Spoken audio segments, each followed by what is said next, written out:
Hello, everyone. Welcome to Great Books, Big Ideas. I'm Jim, and I wanted to take this episode to talk a little bit about reflecting on my teaching career. Now that I've taken a voluntary buyout and I'll no longer be teaching on ground, uh, I have come to face some decisions like what do I do with all the books I used to teach from for my first year writing classes, freshman comp, and introduction to literature, and so forth. So I'm faced with some like quandaries here. Maybe you can help me decide. But I thought I would talk a little bit about my history of trying to introduce or inject some great books learning into my syllabi and like what kinds of books I tried to teach over the 20 years or so that I've been at this. So if you go all the way back to around 2004, I started by just teaching for, like, let's say freshman comp classes. I was just teaching like readers that were from publishers like Bedford St. Martin's or whomever, Pearson. And then the intro to lit classes were like, your standard intro to lit anthologies. And they can be very useful. But quickly I wanted to go my own way. And so in the early years, I started adding or supplementing my own materials that I would find online, or I would do like, I'd have maybe a book. I really wanted the students to do some long form reading.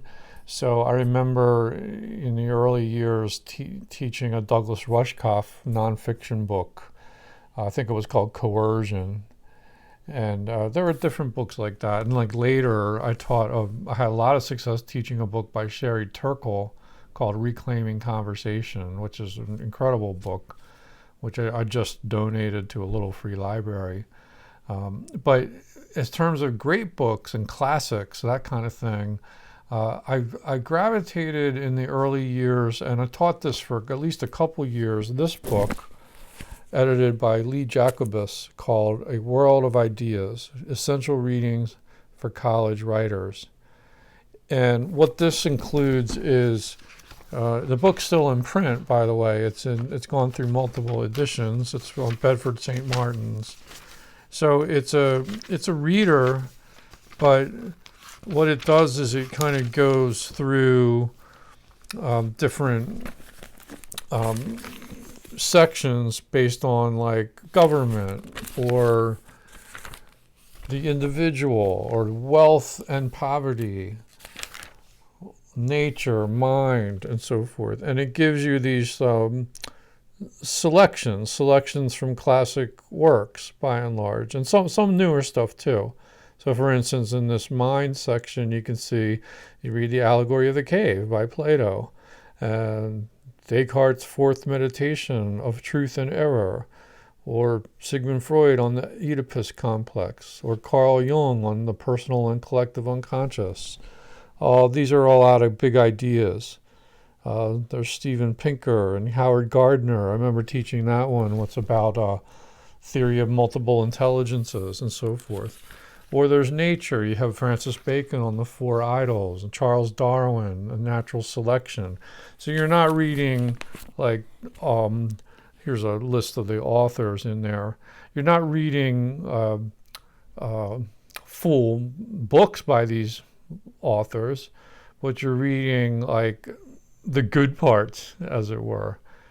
And I found this, when I was shopping around for books, and I really liked World of Ideas. I had a lot of success. It kind of got me off on the right foot.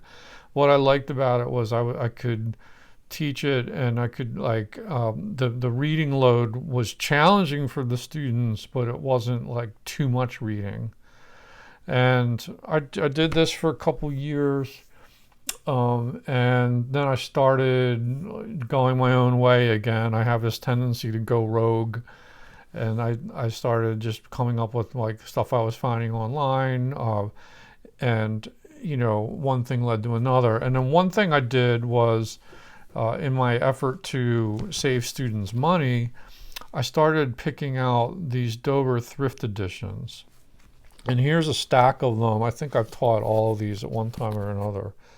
We'll start with this one, The Narrative of the Life of Frederick Douglass. You probably know these Dover Thrift editions. Back in the day, these cost almost nothing. Like this one, which was published in 95, this edition. This would run you $1.50, brand new. So what I'd started doing was I moved away from the World of Ideas reader, and I started, and this is for freshman composition. I said, okay, let's read some of these books, and then we can kind of do a deeper dive into a single author. And sometimes I would use them for my lit classes too, so I'll show some of those to you. And these are the ones that I don't know what to do with, because they are heavily marked up. They're falling apart. I've got highlights all over the place. And this is what I used to do my teaching. So this is where I need a little bit of advice. What should I do with these? I don't know.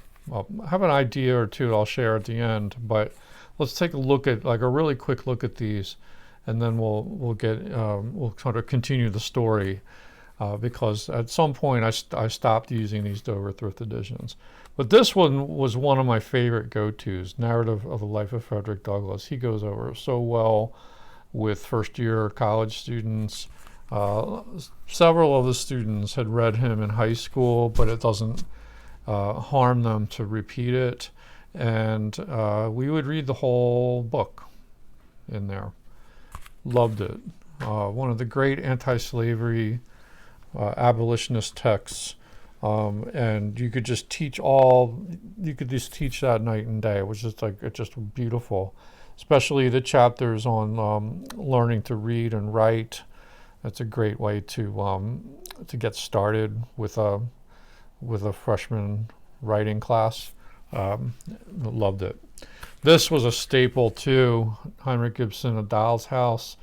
This was I used to teach us in the intro lit classes all the time. Never got tired of teaching Ibsen, and I eventually read all of Ibsen's plays, not with students, but just on my own. And I used to teach. Another one I taught frequently, not as often as A Doll's House, but was An Enemy of the People. It's a terrific play. And also taught Hedda Gabler 2 or 3 times. And I always found that, like, Ibsen really speaks to the great unwashed middle classes, of which I am a part. Here's another lit book, The Island of Dr. Moreau. I taught this maybe like 3 or 4 times in lit classes. There's a course that I helped to make at my university called Literature and Environment, which was a variety of our English 102 classes. And I especially taught this book in those sections. And the horrors of vivisection, the sort of Frankenstein element, this doctor who's like piecing together all these animal parts to create these creatures. And it's a disturbing book, but also very suspenseful and entertaining and thoughtful. There's stuff in here on evolution. You can get into all kinds of big ideas with this. So The Island of Dr. Moreau was a favorite. This was another English 101 book I used to teach all the time. I never taught the whole book because Emerson's pretty difficult, but Self-Reliance and Other Essays. And this was, back in the day, $3.50. And the ones I taught the most, well, Self-Reliance was the one I taught pretty much, I guess was the only one I taught. I've read the whole book. I've read a lot of Emerson's essays, but I might have tried to teach history once, but Self-Reliance was the go-to. And you can see, just marked it, mauled these books with highlights. And Emerson is one of the best. This was a book, this would classify as a really challenging text, and I had actually more success with it than you might think. Discourse on the Origin of Inequality by Jean-Jacques Rousseau. It has the advantage of being quite brief, and I've taught this a few times. There was one English 101 class that I had like a lot of success with.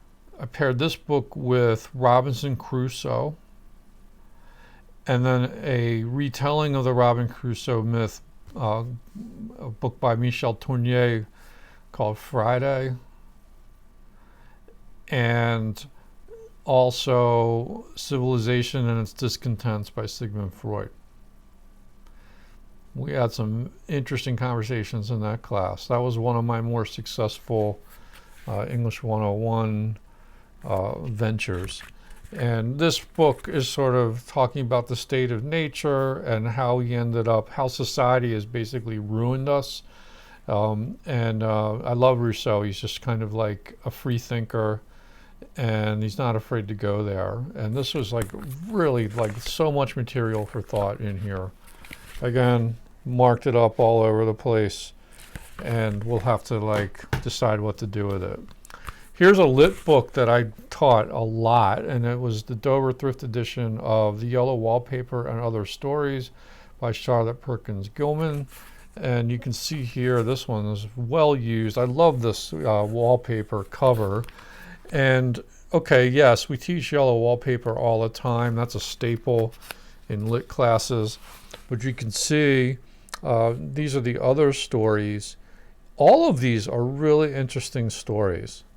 3 Thanksgivings, The Cottagette, Turned, Making a Change, If I Were a Man, and Mr. People's Heart. So I would assign this in an intro lit class, and we would read the stories and talk about them. And we had like lots of wonderful conversations, and all kinds of themes around feminism and equal rights and gender, and it just on and on. It was like just so much of interest, and the stories were all a little different from one another, and different point of view shifts. And these were here's one called If I Were a Man. It's just good stuff. So I got a lot of mileage out of this book. Here's another lit book that showed up often in my English 102 classes, Franz Kafka, The Metamorphosis and Other Stories. Love Kafka. The stories, I did teach The Metamorphosis many times.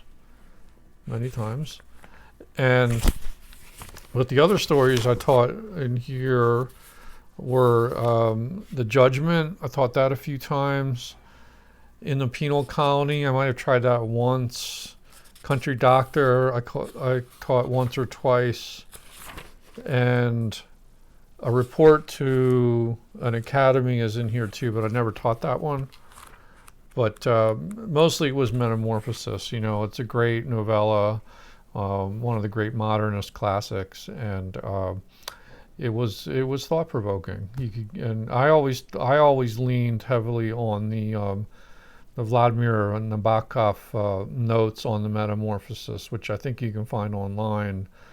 And he had a great approach to it, and I based my notes on what he taught. And I always taught this as a family drama, because it's very much about how the family treats poor Gregor Samsa.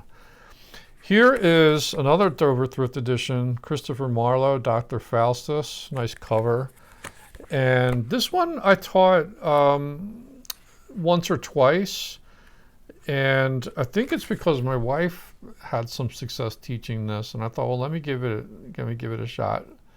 And I loved it. I loved teaching Dr. Faustus. I'm a big fan of the Faust myth. I find it fascinating.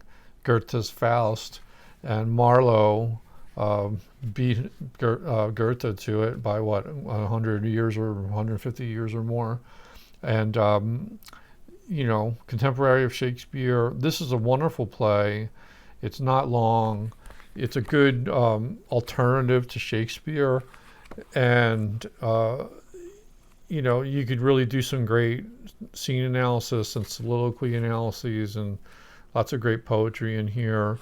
And it gets you into the whole big idea of the Faust, the Faustian man, the overachiever, the one people who want all the knowledge and power, and they're willing to sell their soul to the devil in order to get what they want, to satisfy those cravings. And of course, poor Dr. Faustus does not fare well in the Marlowe version of the story. Goethe, on the other hand, rescues him at the end. Okay, here's another one that I had. I'll have a long history with Walden by Henry David Thoreau. I read it first in graduate school, and I didn't like it much at all. I had a cheap mass market paperback version, and I didn't know what to think of it. I was overwhelmed in grad school, and Thoreau just wasn't my cup of tea. But I gradually got exposed to Thoreau, and I think I picked up this edition and read it through, and it clicked for me. It definitely clicked for me to the point where I wanted to teach portions of this to my classes.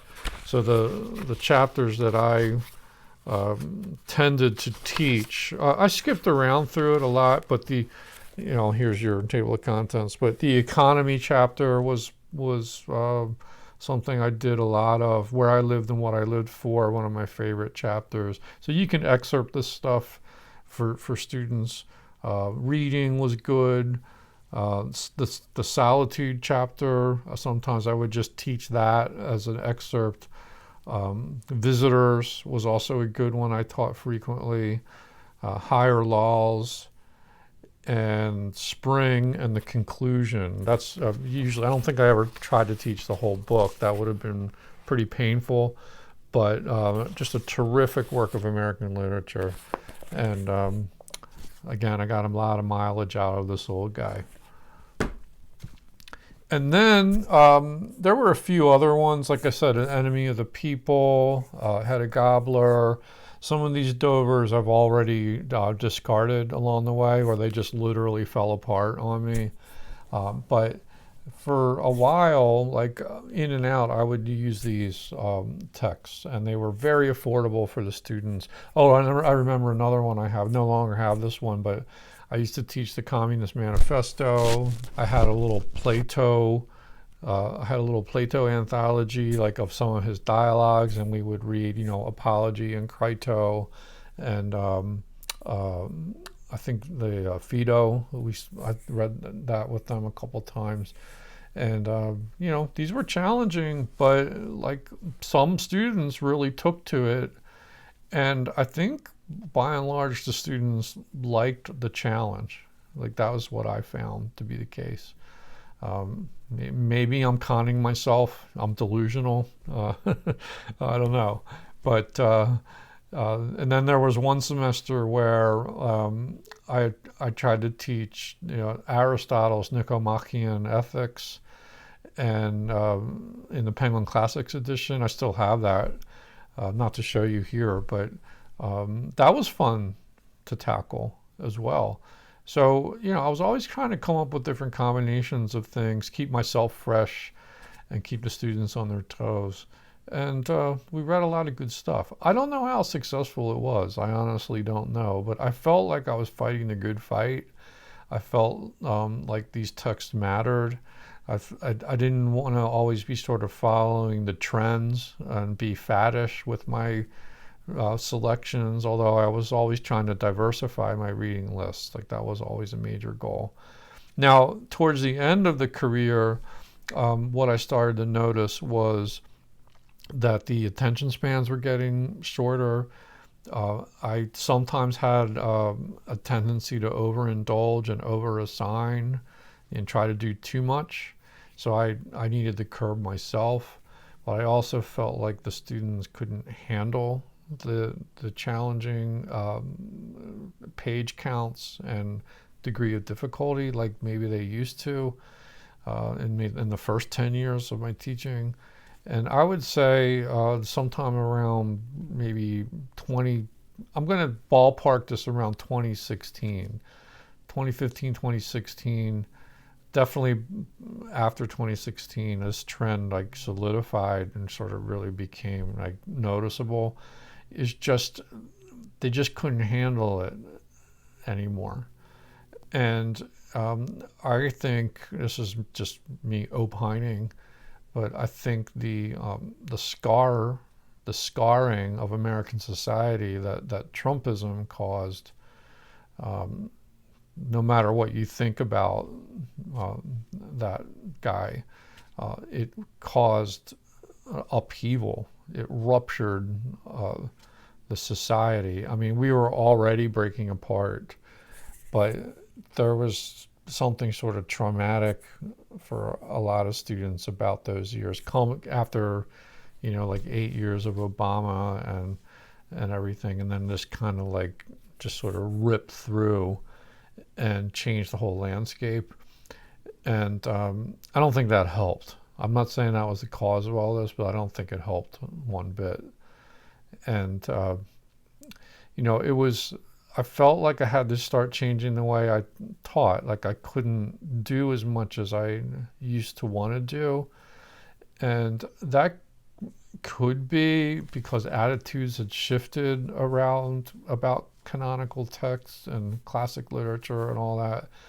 But I don't really think that was it. I think there were other factors in play. And then you fast forward to 2020, and like the bottom falls out with the COVID crisis, where we had to go on teach online. A lot of students dropped away, and then we just sort of like limped along. And students who were coming in after that had definitely lost ground, because from their high school years they just seemed underprepared, less able to comprehend what they're reading. And this has been a general trend line, but it got accelerated during COVID for sure. And I don't think we've not recovered from that, and I don't know what to do about it. Smarter people than I can figure that out. But towards the very end, I started to shy away from just providing online texts and that kind of thing. Some of that I had to do when I was teaching, during COVID and remotely, but I started to crave having a book again. So whereas I sort of started with this guy, World of Ideas, at the end, in the last couple of years, I went to this Norton reader called Reading the World, Ideas That Matter, edited by Michael Austin. It's very much like a World of Ideas. What distinguishes this a little bit more is it pitches itself as a multicultural, great ideas reader. So, here's a peek at, the first section, but it's organized by theme. You've got education, and the things I starred here are things that I taught, like in English 101. So we read Sun Tzu, Encouraging Learning, and Seneca on Liberal and Vocational Studies, and Frederick Douglass, the chapter on learning to read. Last year I taught Gloria Anzaldúa How to Tame a Wild Tongue. And then you have a Human Nature, where is it? There. Human Nature and the Mind. So you can see it's a little bit more diverse. And there's a language and rhetoric section. There's a section on the arts, a chapter on science and nature, law and government, and wealth, poverty, and social class, ethics and empathy, and visual arguments. And I had a lot of fun teaching this book. It was a throwback to where I had started with A World of Ideas. And but here's the thing, these two books are pretty similar to one another, and this one's still in print in a new edition. Uh, but I think, let's say 20 years ago, when I was teaching this one, I felt like the students could grasp the ideas more readily. Whereas with this one, they struggled more. It's more or less the same type of reader, but 20 years later, the degree of difficulty, relatively speaking, was much higher. So if you have an explanation for why that's the case, weigh in the comments. I'd love to know your thoughts on it. But it was nice to have a paper book again, and there was an online version of the book that we could use. Norton's a great publisher. They treated me right. If I was still teaching and had not taken this buyout and I was coming back in the fall, I would be going back to this book again, because you can pick and choose and mix and match from year to year. So I like that. It was sort of a nice return to the old way of doing it. But to actually assign like a whole book anymore got to be, I think, more and more of a remote possibility. These weren't the only books I taught. There was plenty of other ones. Maybe down the line I'll talk about these different classic works. But that was what I was trying to do. I was trying to engage the students in some form of Socratic dialogue, discourse, and it was we had mixed results. That's the life of a teacher. Like, who knows? Sometimes I think we think we're not doing a good enough job, and we feel like crap, and like we can't do this, and we're just an utter failure and fools, and it was just you're just ready to throw in the towel. And sometimes that happens by week 2 of the semester. And then I think sometimes we don't, we just don't give ourselves enough credit. Like, maybe we're doing a better job than we think. And I always think of teaching as like planting seeds, where you don't get to see those, you don't get to see the crop come up. Like, all you can do is plant the seed and hope it gets cultivated and something grows. And it's going to happen maybe years down the road when you're no longer around, and no one's going to really come back and tell you like how things worked out. Things are subtle that way. But I can think of teachers in my own life who had massive influence on me, and and some of those teachers I did say, I had an opportunity to tell them how much I appreciated them, but in a lot of cases I never got the chance to say that. But that's how it goes. So I'll say this: I don't regret trying to teach these great books. I don't. I feel like I was fighting the good fight. I was never doctrinaire about it. I didn't try to cram it down their throats. It was always just, here's some food for thought. Let's talk about ideas. Let's write about these ideas. Let's start, putting our big boy pants on and really start to think about things that matter. And, just based on my own observation, I think some of it stuck. At least I'd like to hope so. So the problem, though, is what to do with all these, because I don't feel like I could even take these to the little free library. Like, who is going to want to read my annotations? They're just going to see that this book has been mauled and is falling apart, and it's just too busy. It's like just too much going on in there. So, and at the same time, I'm trying to declutter the house. We have too many books. I'm running out of shelf space, and I don't really know what to do. Like, I don't know if I should keep these, if I should have a bonfire and just have a funeral for these. If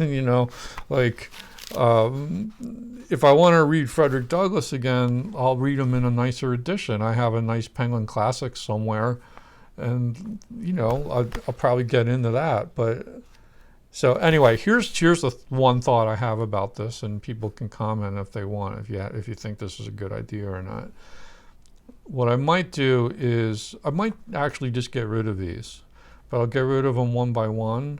And maybe what I'll do is I'll pay tribute to these books and talk a little bit about the things that I highlighted, the ways, the approaches I took to, talking about them with students, and just sort of revisit them, have a little retrospective, and maybe quote some of the passages that I highlighted. Do you think that's a good idea? Is that something anyone would be interested in? Anyway, that's a little bit of a sharing, a show and tell of some of the books that we could call classic literature that I tried to share in my teaching life. Let me know your thoughts. Thanks so much for watching. And if you're new to the channel, I hope you like and subscribe. Take care.